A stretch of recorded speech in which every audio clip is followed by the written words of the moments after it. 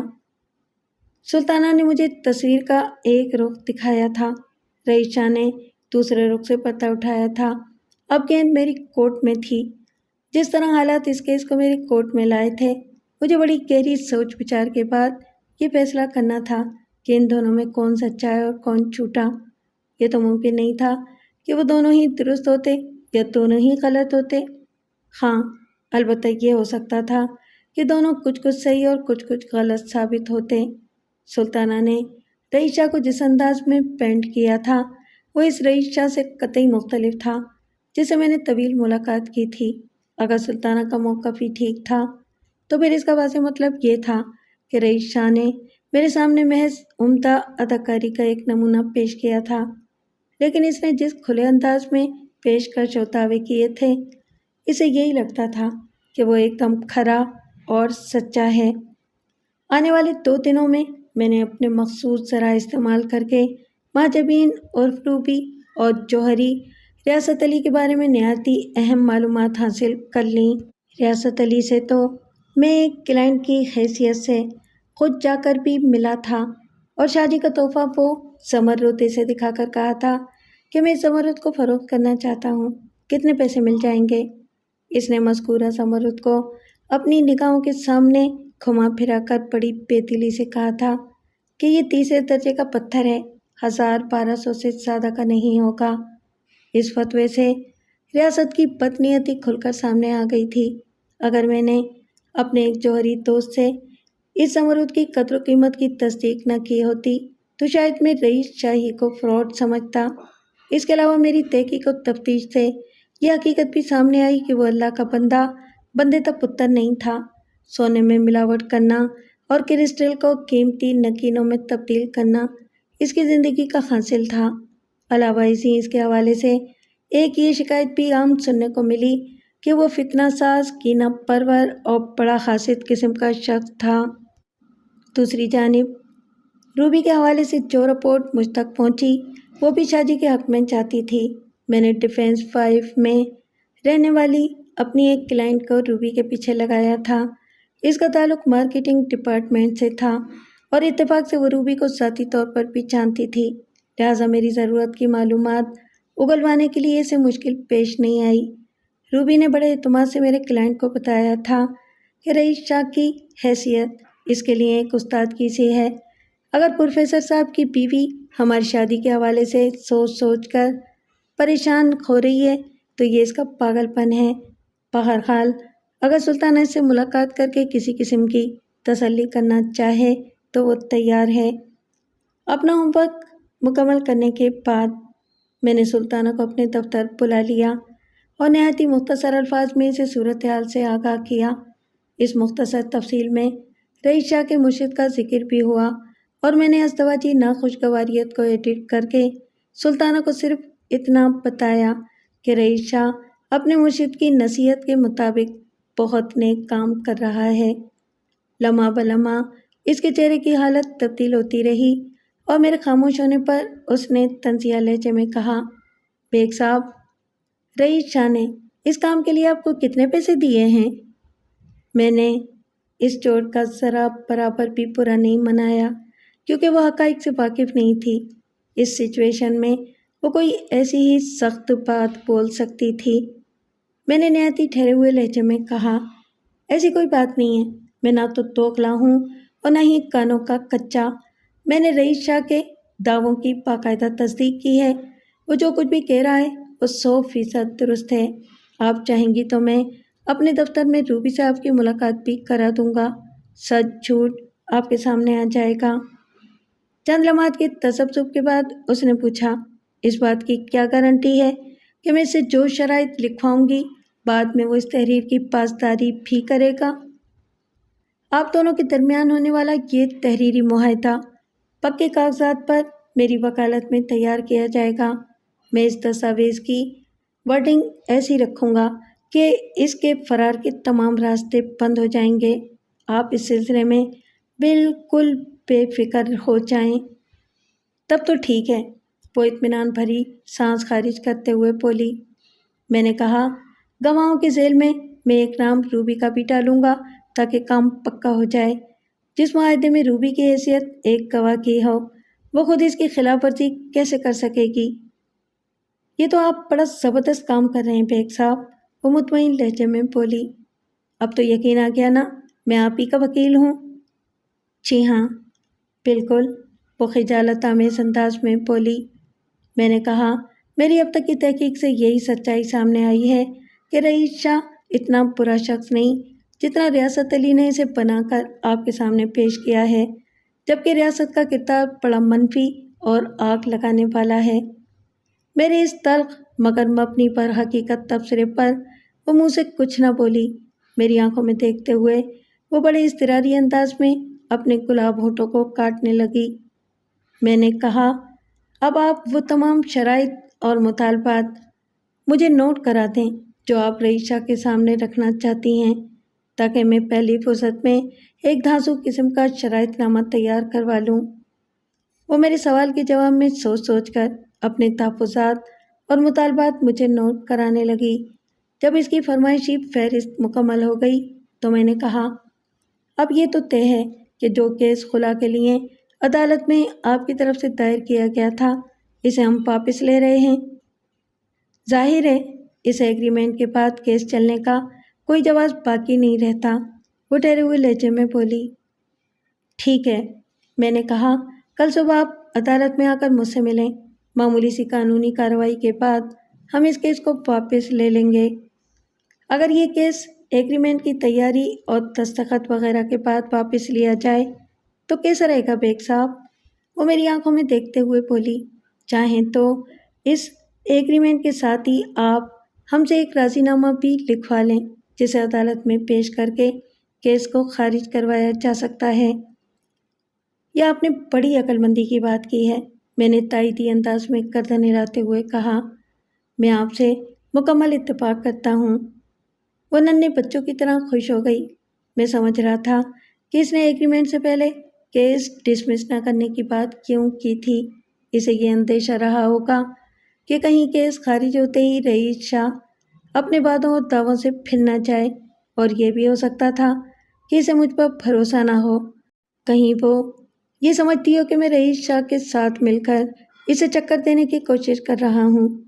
بہرحال اس کا مشورہ یا تجویز جو بھی سمجھ لیں مبنی پر دانشمندی تھی۔ میں نے سلطانہ کو 2 روز بعد اپنے پاس آنے کا کہہ کر رخصت کر دیا۔ اسی رات میں نے رئیس شاہ کو فون کر کے مبارکباد دے دی۔ وہ اپنے ایک عقیدت مند کے پاس PCHS سوسائٹی میں قیام پذیر تھا۔ اس نے میرا بے حد شکریہ ادا کرتے ہوئے کہا، بیگ صاحب، میں آپ کا یہ احسان زندگی بھر نہیں بھولوں گا۔ میرے لیے تو یہ ایک احسان کی حیثیت رکھتا ہے، لیکن آپ کے نامہ اعمال میں یہ کارنامہ ایک نیکی کی حیثیت سے درج ہوگا۔ یقیناً آپ نے بہت بڑا کام کیا ہے۔ کام چھوٹا ہو یا بڑا، اطمینان بخش بات یہ ہے کہ ہو گیا، میں نے ٹھہرے ہوئے لہجے میں کہا۔ آپ خوش تو بہت ہو رہے ہیں، لیکن ذرا سلطانہ کی شرائط بھی تو سن لیں۔ ہو سکتا ہے یہ فہرست سماعت فرمانے کے بعد آپ کے کانوں میں سے دھواں خارج ہونے لگے۔ بیگ صاحب، آپ بھی بڑے دلچسپ آدمی ہیں، وہ ایک کھوکھلا کہا لگاتے ہوئے بولا۔ ایک طرف خوشی کی نوید سناتے ہیں اور دوسری جانب ڈراتے بھی ہیں۔ تو میں بولنا شروع کروں؟ جی، ارشاد۔ میں نے سلطانہ کی پیش کردہ شرائط اور مطالبات ایک ایک کر کے رئیس شاہ کے گوش گزار کرنا شروع کر دیے، چھوٹی بڑی جکڑ بندیوں کے ساتھ۔ جو سب سے سخت شرط عائد کی گئی تھی، اسے سن کر رئیس شاہ نے ایک ٹھنڈی سانس خارج کی اور مایوسی بھرے انداز میں بولا، ٹھیک ہے بیگ صاحب، گھر کو ٹوٹنے سے بچانا ہے تو یہ قربانی تو دینا ہی ہوگی۔ وہ کڑی شرط کچھ اس طرح تھی کہ رئیس شاہ روبی سے کتنے تعلق کر لے گا اور اس کے ساتھ کسی بھی نوعیت کا کوئی بزنس نہیں کرے گا وغیرہ وغیرہ۔ میں نے کہا، شاہ جی، 2 دن کے بعد آپ کو میرے آفس آنا ہے اس معاہدے پر سائن کرنے کے لیے۔ میں نے سلطانہ کو بھی اسی روز بلایا ہے۔ اس ایگریمنٹ کی تکمیل کے بعد ہی وہ اللہ کی بندی خدا کا دائر شدہ کیس واپس لے گی۔ اوکے، میں حاضر ہو جاؤں گا، وہ فیصلہ کن لہجے میں بولا۔ لیکن آپ اکیلے نہیں آئیں گے شاہ جی؟ پھر اس کے سوال میں الجھن تر آئی۔ اپنے ساتھ روبی کو بھی لے کر آئیں گے، میں نے معنی خیز انداز میں کہا۔ وہ کس لیے؟ اس کی الجھن تو چند ہو گئی۔ گواہی کے لیے۔ کیسی گواہی بیگ صاحب؟ جو تحریری معاہدہ آپ اور سلطانہ سائن کریں گے، اس میں 2 گواہوں کے دستخط بھی لازمی ہیں، میں نے وضاحت کرتے ہوئے کہا۔ ایک گواہ سلطانہ اپنے ساتھ لے کر آئے گی اور ایک گواہ آپ یعنی روبی کو۔ اب آپ اس کام کے لیے روبی کو کس طرح تیار کرتے ہیں، یہ آپ کا کام ہے۔ اسے تو میں کسی نہ کسی طرح راضی کر ہی لوں گا بیگ صاحب، وہ ٹھہرے ہوئے لہجے میں بولا۔ وہ میرے تازہ ترین حالات سے پوری طرح باخبر ہے، وہ میری سچی خیر خواہ اور عقیدت مند ہے۔ میری ازدواجی زندگی کی سلامتی کے لیے وہ اپنے تعلق کی قربانی پیش کر دے گی۔ لیکن یہ تو بتائیں کہ سلطانہ اپنے ساتھ کس گواہ کو لے کر آ رہی ہے؟ میں اس بارے میں کچھ نہیں جانتا۔ اگر وہ ریاست علی کو لے آئی تو؟ اس نے اظہار مذاق پوچھا۔ اس کا کوئی امکان نہیں شاہ جی، میں نے بڑے وثوق سے کہا۔ میں نے ریاست علی کا اصلی چہرہ اس پر عیاں کر دیا ہے، اب وہ اس فراڈ جوہری سے شدید نفرت کرنے لگی ہے۔ پھر میں نے رئیس شاہ کو وہ واقعہ بھی سنایا جب میں لالو کھیت کی صرافہ مارکیٹ میں ریاست کی دکان پر زمرد فروخت کرنے گیا تھا۔ اللہ کا شکر ہے کہ سلطانہ کو عقل آ گئی، وہ ایک اطمینان بھری سانس خارج کرتے ہوئے بولا۔ اب آگے بھی انشاءاللہ سب ٹھیک ہی رہے گا۔ انشاءاللہ، میں نے پروثوق انداز میں تائید کی۔ وہ بولا، بیگ صاحب، میں نے آپ کو اپنا گرو مان لیا ہے، آپ بڑے با تدبیر وکیل ہیں، بگڑی کو بنانے کا ہنر کوئی آپ سے سیکھے۔ شاہ جی، آپ کیوں مجھے گناہ گار کر رہے ہیں؟ میں نے جلدی سے کہا۔ سب کی بگڑی بنانے والی تو صرف اللہ تعالیٰ کی ذات ہے، میں نے تو آپ کے مختار یعنی اٹارنی کا کردار ادا کیا ہے۔ آپ نے اس معاملے کو سیٹل کرنے کے لیے مجھے پاور آف اٹارنی دیا تھا یا نہیں؟ کی نہ پھر گروؤں والی بات، وہ چہک کر بولا۔ ہمارے درمیان الوداعی کلمات کے بعد گفتگو کا سلسلہ سمٹ گیا۔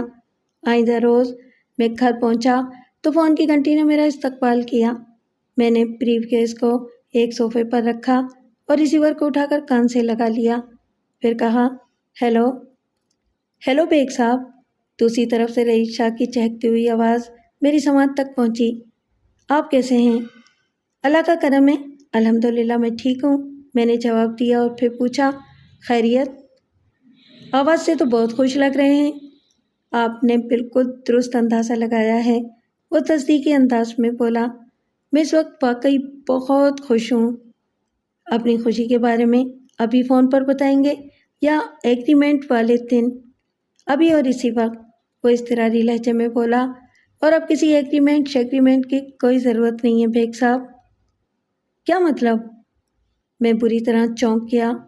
چشم زدن میں میرا ذہن رئیس شاہ کے اس جذباتی اظہار کی طرف چلا گیا تھا جب اس نے میرے سامنے بیٹھ کر اپنی دولت اور اجرتی قاتل کا ذکر کیا تھا۔ اس کی طرف سے ایسی کسی نامعقولیت کی توقع تو نہیں تھی، لیکن انسانی سوچ پر پیرا تو نہیں بٹھایا جا سکتا نا۔ دماغ کو جیسے ایک کلیو ملا، وہ اپنی مرضی کی سمت میں چل پڑا۔ لیکن اللہ کا شکر کہ رئیس شاہ نے میری توقع کا خون نہیں کیا تھا۔ میرے سوال کے جواب میں اس نے بتایا، میں اس وقت اپنے گلشن اقبال والے بنگلے سے آپ کو فون کر رہا ہوں، سلطانہ بھی میرے ساتھ ہے، اور یہ الفاظ اسی کے ہیں کہ اب ہمیں ایک چھت کے نیچے زندگی گزارنے کے لیے کسی تحریری معاہدے کی ضرورت نہیں ہے۔ تو گویا آپ اپنے گھر واپس آ گئے ہیں؟ میں نے ایک گہری سانس خارج کی۔ جی ہاں، بالکل یہی بات ہے۔ یہ انقلاب کس طرح برپا ہوا؟ میں پوچھے بنا نہ رہ سکا۔ یہ سب انہی بزرگ کا کمال ہے، رئیس شاہ نے بتایا، جن کی صحبت میں نے تربیت حاصل کی تھی۔ میں شیخ اوپرا والی روحانی ہستی کا ذکر کر رہا ہوں۔ لیکن آپ نے تو مجھے بتایا تھا کہ… میرا دماغ الجھ کر رہ گیا۔ ان بزرگ کا وصال ہو چکا ہے؟ میں نے آپ سے غلط نہیں کہا تھا بیگ صاحب، وہ گہری سنجیدگی سے بولا، لیکن گزشتہ رات وہی بزرگ سلطانہ کے خواب میں آئے تھے اور انہوں نے اسے زندگی کے اسرار و رموز کی باریکیوں کے بارے میں بہت سی اہم باتیں سمجھائی ہیں۔ جب صبح یہ بیدار ہوئی تو اس کی کایا ہی پلٹ چکی تھی۔ یہ آج کا پورا دن مجھے ممکنات جگہوں پر تلاش کرتی رہی۔ یہ چونکہ میرے اکثر عقیدت مندوں سے واقف بھی ہے، لہٰذا اس نے بالآخر مجھے ڈھونڈ نکالا۔ یہ زندگی کی حقیقت کو پا گئی ہے اور اسی کے پرزور اصرار پر میں آپ سے درخواست کرتا ہوں کہ ایگریمنٹ کا خیال دل سے نکال دیں اور ہمارے حق میں دعا کریں کہ آئندہ بھی کبھی ایسی صورتحال سے سامنا نہ ہو۔ وہ لمحے کے لیے رکا اور بے اضافہ کرتے ہوئے بولا، انشاءاللہ جلد ملاقات ہوگی۔ انشاءاللہ، میں اتنا ہی کہہ سکا۔ جب میں نے ریسیور کریڈل کیا تو دو بڑی حقیقتیں میرے ذہن میں چمک رہی تھیں۔ اول، جو لوگ اللہ کے سچے دوست ہوتے ہیں انہیں موت نہیں آتی، دنیا سے پردہ فرمانے کے بعد بھی وہ اپنا کام جاری رکھتے ہیں۔ اور دوئم، جب میاں بیوی راضی تو کیا کرے گا قاضی۔